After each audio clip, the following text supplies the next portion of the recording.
Hi friends, welcome back to my channel. ഇന്ന് നമ്മൾ തയ്യാറാക്കാൻ പോകുന്ന ഒരു ചിക്കൻ കറീൻ്റെ റെസിപ്പിയാണ് വറുത്തരച്ച ചിക്കൻ കറി. ഇത് പത്തിരിൻ്റെ കൂടെയും പൊറാട്ടൻ്റെ കൂടെയൊക്കെ നല്ല കോമ്പിനേഷനാണ് ഇത് കൂട്ടി കഴിക്കാൻ.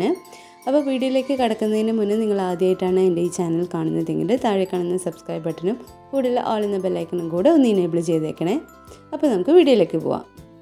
കറി ഉണ്ടാക്കാൻ ആവശ്യമായിട്ടുള്ള ഇൻഗ്രീഡിയൻസ്: 2 വലിയ തക്കാളി, 3 സവാള ഒരു മീഡിയം സൈസിലുള്ളത്, 3 ടേബിൾ സ്പൂൺ ഇഞ്ചി, വെളുത്തുള്ളി, പച്ചമുളക് ചതച്ചതാണ്, ചേന, ഉരുളക്കിഴങ്ങ്. ഫസ്റ്റായിട്ട് നമുക്ക് തേങ്ങ വറുത്തെടുക്കാം. അപ്പോൾ അതിനായിട്ട് ഒരു മുറി തേങ്ങ എടുത്തിട്ടുണ്ട്. അതിലേക്ക് ഒരു 5 ചെറിയ ഉള്ളിയും കുറച്ച് കറിവേപ്പിലയും 1 ടേബിൾ സ്പൂൺ പെരിഞ്ജീരകവും 1 ടീസ്പൂൺ കുരുമുളകും ഇട്ടിട്ട് നന്നായിട്ടൊന്ന് വറുത്തെടുക്കാം. അപ്പോൾ അതിനായിട്ട് നമുക്കൊരു കടായിലേക്ക് 3 ടേബിൾ സ്പൂൺ വെളിച്ചെണ്ണ ഒഴിച്ചതിന് ശേഷം ഇതിലേക്ക് ഒരു 3/4 ടീസ്പൂൺ അളവിൽ ഉലുവയും കൂടെ ചേർത്തിട്ട് നമുക്ക് നന്നായിട്ടൊന്ന് വറുത്തെടുക്കാം. ഇതിലേക്ക് ഒരു 1/2 ടീസ്പൂൺ മഞ്ഞൾപ്പൊടിയും കൂടെ ചേർത്തിട്ട് നമുക്കൊരു ഗോൾഡൻ ബ്രൗൺ കളർ ആവുന്ന വരെ തന്നെ നമുക്കൊന്ന് വറുത്തെടുക്കാം. അപ്പോൾ ഇത് നന്നായി വറുത്ത് കിട്ടിയിട്ടുണ്ട്. ഇനി നമുക്കതൊന്ന് ചൂടാറാൻ വേണ്ടി മാറ്റി വെക്കാം. ഇനി നമുക്ക് വേറൊരു ചട്ടിയിലേക്ക് കുറച്ച് ഓയിൽ ഒഴിച്ച് ഒന്ന് ചൂടായതിന് ശേഷം ഇതിലേക്ക് ഓയിൽ സ്പൈസസും കൂടെ ഇട്ടിട്ട് ഒന്ന് പൊട്ടിച്ചെടുക്കാം. അതിനുശേഷം ഇതിലേക്ക് നമ്മൾ നേരത്തെ അരിഞ്ഞു വെച്ചിരിക്കുന്ന സവാളയും കുറച്ച് ഉപ്പും ഇട്ടിട്ട് ഒരു ഗോൾഡൻ ബ്രൗൺ കളർ ആവുന്ന വരെ നമുക്കതൊന്ന് വഴറ്റിയെടുക്കാം. ഓയിലിന് പകരമായിട്ട് വെളിച്ചെണ്ണ യൂസ് ചെയ്യാവുന്നതാണ്. ഇപ്പോൾ ഇത് നന്നായിട്ടൊന്ന് വഴഞ്ഞു കിട്ടിയിട്ടുണ്ട്. ഇനി ഇതിലേക്ക് നമ്മൾ നേരത്തെ ചതച്ച് വെച്ചിരിക്കുന്ന ഇഞ്ചി, വെളുത്തുള്ളി, പച്ചമുളകിൻ്റെ പേസ്റ്റും കൂടെ ഇട്ടിട്ട് നന്നായിട്ടൊന്ന് വഴറ്റിയെടുക്കാം, അതിൻ്റെ ഒരു പച്ചമണം മാറുന്ന വരെ. അപ്പോൾ ഇതിൻ്റെ പച്ചമണമൊക്കെ മാറിയിട്ടുണ്ട്. ഇനി ഇതിലേക്ക് നമുക്ക് തക്കാളിയും കൂടെ ചേർത്തിട്ട് ഒന്ന് മിക്സ് ചെയ്തെടുക്കാം. അപ്പോൾ ഇത് ചെറുതായിട്ടൊന്ന് വാടിയിട്ടുണ്ട്. ഇനി ഇതിലേക്ക് ചേനയും കൂടെ ചേർത്തിട്ട് നമുക്കത് നന്നായിട്ടൊന്ന് മിക്സ് ചെയ്തെടുക്കാം. ഇതെല്ലാം കൂടെ നന്നായിട്ടൊന്ന് മിക്സായി കിട്ടിയിട്ടുണ്ട്. തക്കാളിയൊക്കെ വെന്തുടഞ്ഞ് കിട്ടിയിട്ടുണ്ട്. ഇനി നമുക്കിതിലേക്ക് മസാലകൾ ഇട്ട് കൊടുക്കാം. അപ്പോൾ അതിനായിട്ട് ഞാനിവിടെ ഒരു 3/4 ടീസ്പൂണ് മഞ്ഞൾപ്പൊടിയും 1.5 ടേബിൾ സ്പൂൺ മല്ലിപ്പൊടിയും 2 ടേബിൾ സ്പൂൺ മുളക് പൊടിയും, നിങ്ങളുടെ ആവശ്യാനുസരണം കൂട്ടുക കുറക്കുക ചെയ്യാം, 1 ടീസ്പൂൺ കുരുമുളക് പൊടിയും 1.5 ടേബിൾ സ്പൂൺ ഗരം മസാലയും ചിക്കൻ മസാലയും കൂടെ മിക്സ് ചെയ്തെടുത്തതാണ്.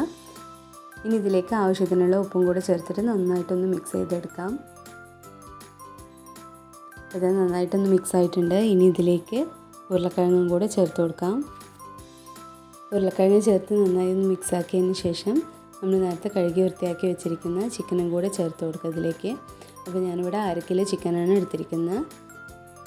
അപ്പോൾ ചിക്കനും കൂടെ ഇട്ടതിന് ശേഷം ഇത് നന്നായിട്ടൊന്ന് മിക്സ് ചെയ്തെടുക്കാം.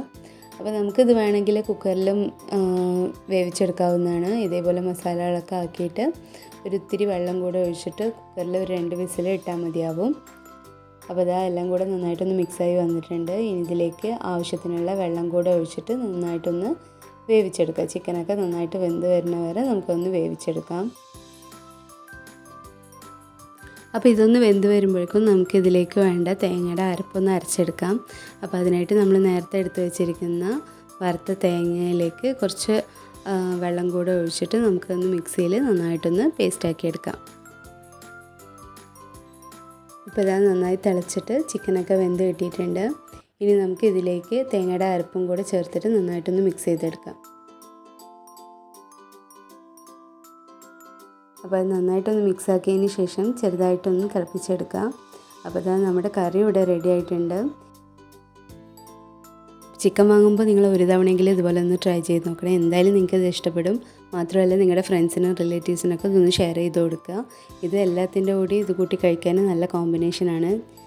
ചപ്പാത്തി, പത്തിരി, പൊറോട്ട, റൈസ്, അപ്പം, ഇടിയപ്പം എല്ലാത്തിൻ്റെ കൂടി നല്ല കോമ്പിനേഷനാണ് ഇത് കൂട്ടി കഴിക്കാൻ. എന്തായാലും നിങ്ങളിതൊന്ന് ട്രൈ ചെയ്ത് നോക്കണേ.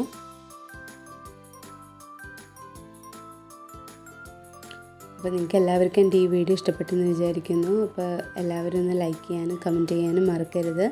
അപ്പം തന്നെ സബ്സ്ക്രൈബ് ചെയ്യുക. സബ്സ്ക്രൈബ് ചെയ്യുമ്പോൾ കൂടുതൽ ഓൾ എന്ന ബെല്ലൈക്കണും കൂടെ ഒന്ന് ഇനേബിൾ ചെയ്യുക. എങ്കിൽ മാത്രമേ ഞാനിടുന്ന വീഡിയോസൊക്കെ നിങ്ങൾക്ക് നോട്ടിഫിക്കേഷൻസ് ആയിട്ട് കിട്ടുള്ളൂ.